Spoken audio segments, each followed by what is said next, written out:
Terima kasih pemirsa, Anda masih bersama kami. Mas Jaka, kita coba mendengarkan dulu bagaimana sebetulnya budaya korupsi ini, apa betul sudah ada di tengah-tengah kita, termasuk di aparatur sipil negara. Kita sudah terhubung lewat saluran telepon dengan pengamat kebijakan publik Agus Pambagio. Mas Agus, selamat pagi.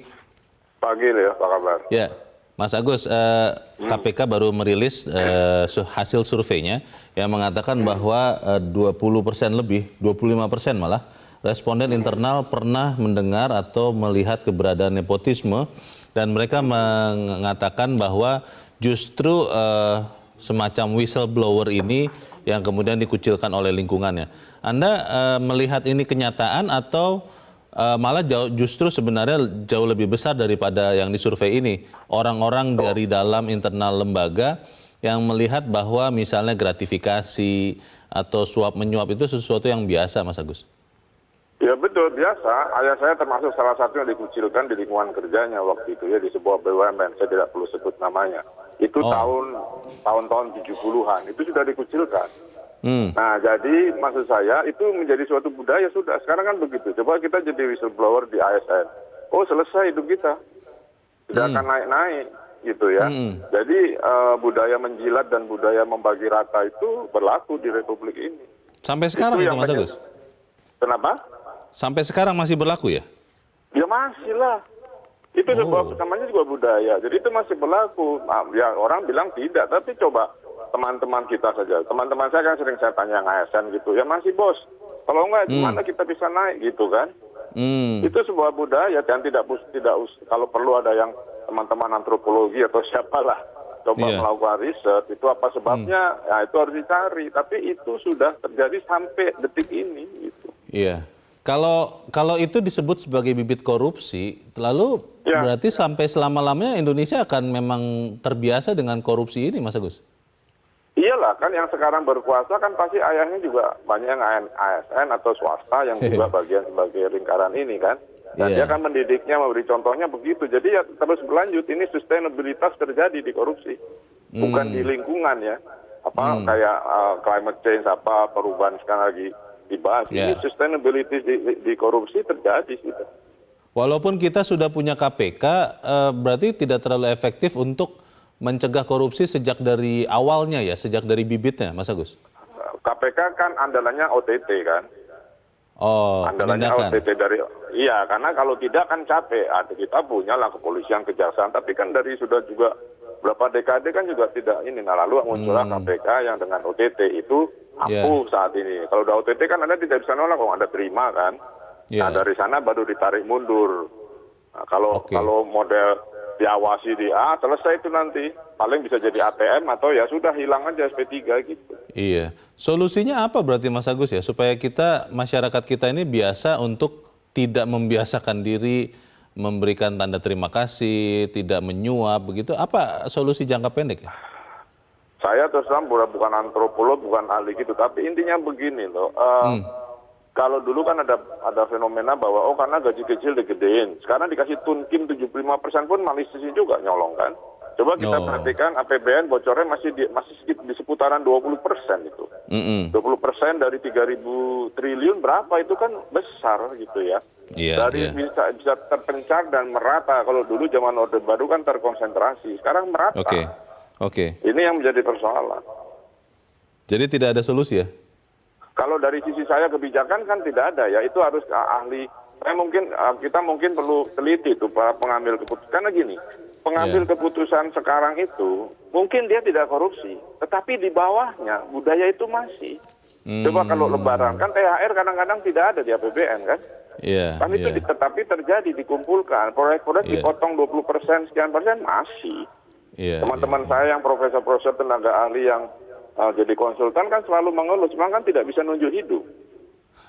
Nah itu tugasnya KPK. Jadi kalau kita kasih KPK pun, KPK kan melihat ini penting atau tidak, karena hampir seluruh sektoral gimana kerja KPK berapa ratus orang cuma kan. Itu sudah tidak tidur-tidur gitu. Jadi budaya ini harus dihilangkan. Baik Mas Agus, terima kasih sudah berdiskusi dengan kami pagi ini. Selamat pagi Mas Agus Pambagio. Bagaimana dong Mas Jaka kalau kemudian ini kan KPK juga ada batasan, Ya. tidak semua kemudian kasus yang diduga korupsi harus atau bisa ditangani Ya. KPK. Pertanyaannya, kalau ini benar menjadi semacam budaya di tengah-tengah masyarakat kita, berarti harus masyarakat sendiri dong yang memberantas ya? Ya sebenarnya kalau soal korupsi ini kan sebenarnya sudah ratusan tahun yang lalu ya. Makanya kenapa kita harus kita akui agak susah, bukannya sangat susah untuk memberantas korupsi. Sejak zaman kerajaan kita sudah ada sudah ada KKN. Upeti ya? Sudah ada upeti. Kemudian juga berlanjut di zaman penjajahan, era kolonial. Kemudian lagi berlanjut ke Orde Baru. Kemudian juga ke Orde Reformasi. Sebenarnya kita berharap ketika Orde Reformasi itu kita memasukin Orde Reformasi, itu paling tidak KKN itu bisa kita batasi. Tetapi faktanya justru malah terdistribusi. Artinya kalau dulu ada anggapan KKN itu lebih banyak di pusat, sekarang justru malah menyebar ke daerah-daerah seiring dengan desentralisasi atau otonomi daerah. Eksesnya seperti itu. Artinya kita memang tidak bisa membasmi korupsi dalam waktu dekat. Kita butuh waktu yang sangat panjang, tetapi tentu kita tidak boleh berputus asa. Salah satu usaha yang sudah dilakukan oleh pemerintah misalnya, meskipun hasilnya juga masih belum maksimal, umpamanya dengan membuat sistem sehingga peluang untuk melakukan suap, melakukan korupsi, melakukan penyalahgunaan kewenangan itu agak dibatasi. Salah satunya dengan sistem online. Umpamanya penerimaan pegawai negeri sipil sekarang kan hampir semuanya lewat online. Kemudian juga untuk lelang-lelang barang, segala barang dan jasa, itu segala pelayanan kepada publik juga online. Tetapi sekali lagi meskipun sistemnya sudah bagus, sekali lagi kan tergantung yang mengoperasikan sistem itu. Kalau kita lihat contoh terbaru misalnya, penerimaan untuk promosi jabatan di Kementerian Agama, itu dilelang. Sistemnya sangat bagus, artinya itu bisa menumbuhkan persaingan yang sehat seharusnya. Tetapi faktanya apa? Justru ada campur tangan bahkan dari pihak luar. Itu hanya pro forma berarti ya? Formalitas saja? Ya, kasusnya pun sedang bergulir di Tipikor. Bahkan melibatkan mantan Ketua Umum P3, Mas Romi. Ini menunjukkan bahwa sebagus apapun sistem, tetapi kalau operatornya dan orang-orang di belakangnya masih kental dengan budaya korupsi ya, kita mesti lebih bersabar lagi untuk... Pertanyaannya, kalau soalnya adalah manusia, di bagian mana atau di tahapan mana manusia Indonesia ini harus sudah mulai ditanamkan untuk anti korupsi? Karena misalnya kalau saya berusaha untuk tidak memberikan gratifikasi misalnya, malah oknum petugas itu bilang saya ini pelit, tidak tahu berterima kasih. Bagaimana itu kita akan bahas di bagian berikut. Pemirsa tetap bersama kami, Editorial Media Indonesia segera kembali.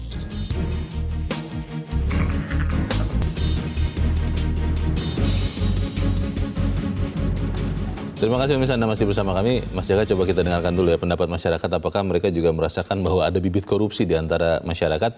Kita sudah terhubung lewat saluran telepon dengan pemirsa Metro TV di Aceh Tengah. Ada Pak Mauhalizar. Pak Mauhalizar, selamat pagi Pak. Selamat pagi Bung Leo, selamat pagi Metro. Selamat pagi Pak. Silakan Pak, singkat padat saja pendapat Anda Pak. Bibit korupsi di negeri ini sudah disemai dan tumbuh subur sejak dari era kolonial, dengan istilah upeti dan lain sebagainya. Setelah Indonesia merdeka, perkembangan istilah korupsi berkembang pesat dengan istilah korupsi, kolusi, nepotisme, sogok, pelicin, dan lain sebagainya.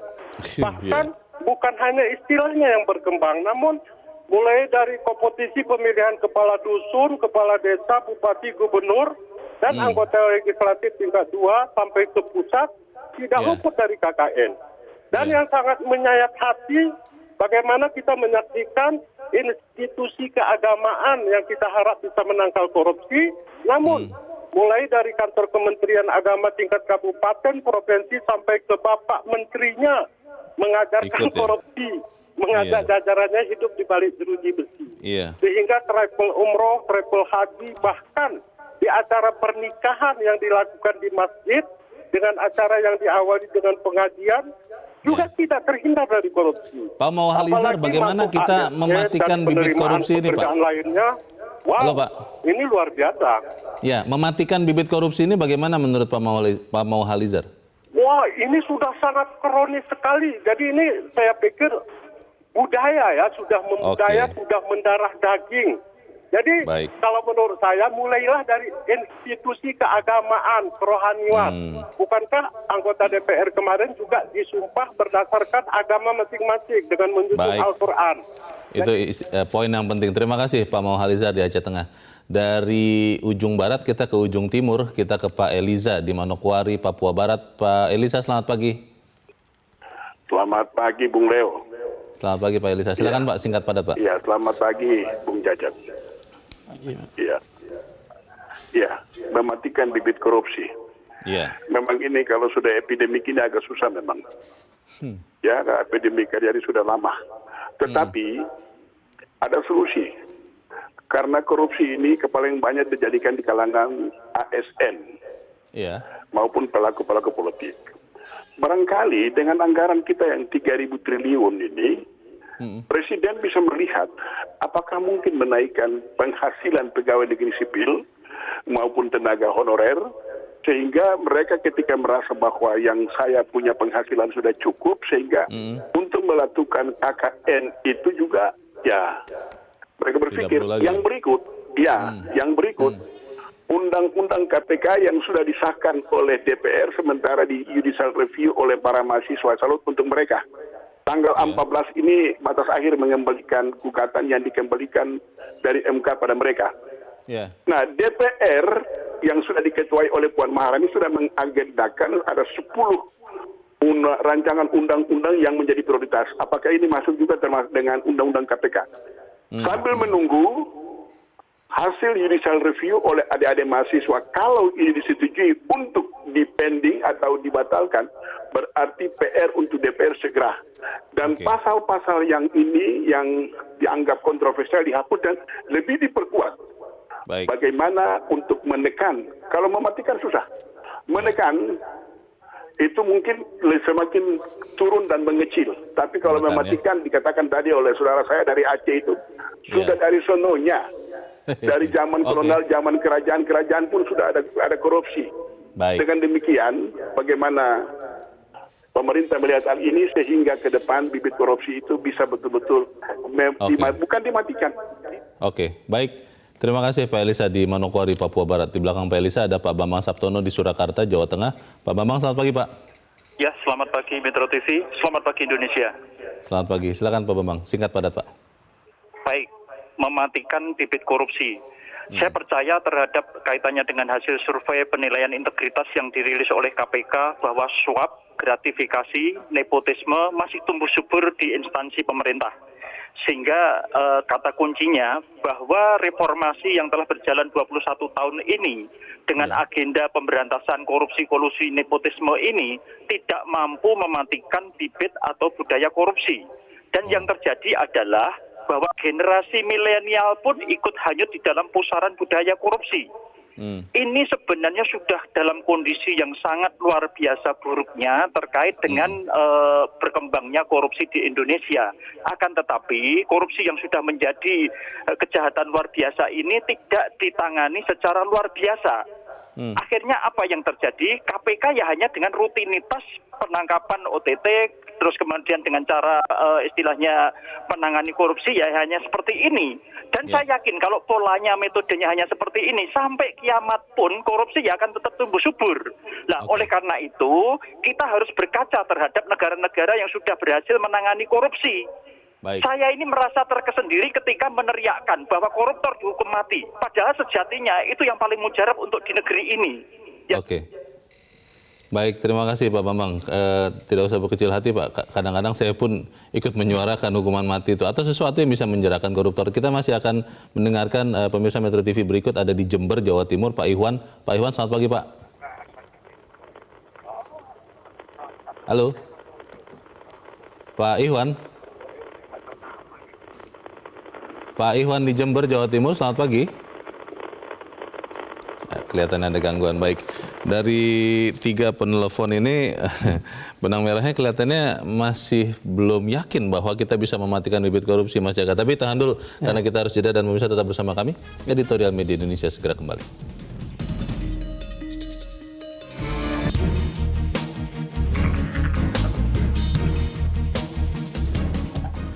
Terima kasih pemirsa, Anda masih bersama kami. Kita di bagian akhir dari diskusi kita pagi ini. Mas Jaka tadi 3 penelpon ya, Pak Mauhalizar, Pak Elisa, Pak Bambang Saptono.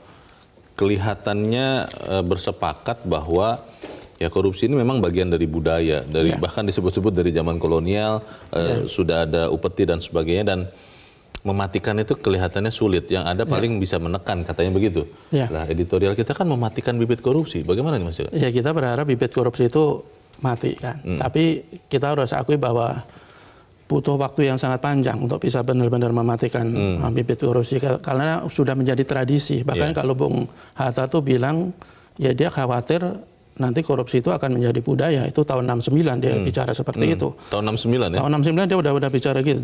Dia wanti-wanti kepada seluruh anak bangsa untuk bekerja ekstra keras agar korupsi itu tidak menjadi budaya. Tetapi faktanya sampai sekarang ya dalam tanda kutip korupsi memang sudah menjadi budaya. Bahkan kalau kita lihat survei dari KPK itu kan sebenarnya selaras dengan survei yang dilansir oleh BPS beberapa waktu lalu.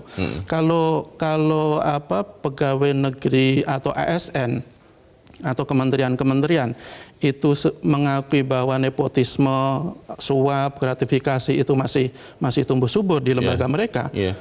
Masyarakat pun sebenarnya juga masih cukup permisif. Ketika ada survei indeks perilaku anti korupsi itu memang ada peningkatan bahwa secara umum masyarakat kita semakin anti korupsi. Tetapi sikap permisif terhadap bibit-bibit korupsi itu masih cukup besar. Umpamanya mereka menganggap bahwa pemberian sesuatu ketika mengurus sesuatu kepada pelayan publik itu sebagai hal yang biasa. Bahkan kalau tidak memberikan sesuatu itu agak aneh, karena tradisinya katakanlah biasa, uang terima kasih segala macam. Padahal hal yang sekecil itu sebenarnya kan bibit-bibit korupsi. Kalau kita juga kemarin bahas juga minggu lalu katanya seorang istri, kebanyakan istri itu mempunyai sikap maklum ketika suaminya mendapatkan penghasilan di luar gaji. Tidak mau bertanya, apalagi menolak gitu kan. Jadi sikap-sikap seperti itu masih menjadi persoalan serius. Di satu sisi para penyelenggara negara juga masih melakukan korupsi. Di sisi lain masyarakat sebagai objek pelayanan publik itu jangan menganggap bahwa praktek-praktek korupsi itu masih menjadi sesuatu hal yang biasa. Kalau memang korupsi ini sudah jadi budaya begitu Mas Jaka, apakah tidak sebaiknya misalnya itu dimasukkan juga ke kurikulum formal di dalam dunia pendidikan, mungkin dari sejak sekolah dasar sampai kuliah begitu, itu harus ada bahwa korupsi itu cara-caranya seperti demikian, definisi korupsi, lalu kita harus melawannya. Itu akan bisa efektif tidak kira-kira? Ya, itu sebenarnya sudah dilakukan oleh KPK ya. Mungkin belum terlalu masif ya. KPK kan beberapa kali juga dalam salah satu programnya itu kan melakukan roadshow ke lembaga-lembaga pendidikan, ada ke lembaga-lembaga lain. Tapi harus kita akui bahwa sebenarnya kan tidak hanya KPK yang harus mengambil peran untuk pencegahan dalam tanda kutip. KPK hanya satu bagian, tapi masih banyak bagian. Semua kementerian, lembaga, semua pemerintahan daerah, semua organisasi masyarakat, organisasi agama itu punya peran yang sama untuk melakukan upaya agar negara kita, rakyat kita itu betul-betul sadar bahwa korupsi itu ya tidak boleh kita biarkan terus-menerus. Kalau kita lihat selama ini kan ada perdebatan antara lebih penting mana atau lebih dulu mana, pencegahan atau penindakan. Dan itu yang selalu diarahkan ke KPK. Kalau kita lihat ya semestinya harus berbarengan, harus komprehensif. Penegakan hukum harus betul-betul dioptimalkan, tetapi pencegahan juga tidak boleh dikesampingkan. Kalau kita lihat komisioner nanti yang baru itu kan salah satunya adalah mengedepankan aspek pencegahan atau memfokuskan aspek pencegahan. Kita setuju dengan itu, tetapi kita juga tidak boleh membiarkan penindakan terus dikesampingkan. Karena buat apa pencegahan, tetapi ketika ada kasus-kasus yang besar kita biarkan, itu tidak boleh juga. Pak Bambang Saptono tadi mungkin semacam mulai putus asa juga. Beliau katakan bahwa hanya saya kelihatannya menyuarakan hukuman mati bagi koruptor, kan efek jerah, efek takut itu juga harus ditumbuhkan sebetulnya untuk bisa menekan korupsi ini. Bagaimana itu Mas Joko? Ya, hukuman mati memang masih sekarang makin menjadi perdebatan ya, karena bahkan di beberapa negara yang tadinya menerapkan hukuman mati sudah mulai mencabut. Itu persoalan HAM dan itu menjadi perdebatan panjang. Tetapi kita kan sebenarnya juga punya undang-undang untuk menjerat koruptor itu dengan hukuman mati. Ada beberapa syarat seperti mengulangi perbuatannya ketika bencana atau krisis ekonomi itu kan ada, tapi kan tidak pernah diterapkan. Tetapi yang pasti bahwa coba tidak usah terlalu jauh kita bicara soal hukuman mati. Coba kita menantang ke DPR sama pemerintah. Coba buat undang-undang umpamanya hukuman minimal yang pantas diberikan kepada koruptor. Umpamanya korupsi 100 juta minimal 5 tahun. Korupsi 1 miliar minimal 10 tahun. Jadi hakim itu punya pegangan yang jelas, tidak semaunya hakim meskipun mereka juga mendasarkan pada dalil-dalil hukum. Tapi ketika ada hukuman minimal, berarti ya umpamanya korupsi 100 juta, dia harus minimal 5 tahun. Syukur-syukur hakim upahnya lebih tinggi. Saya pikir dengan cara-cara yang komprehensif, simultan, pencegahan juga harus kita galakkan, tetapi penindakan juga harus kita tingkatkan. Ya pelan tapi pasti meskipun tidak dalam waktu dekat, korupsi paling tidak bisa dikurangi.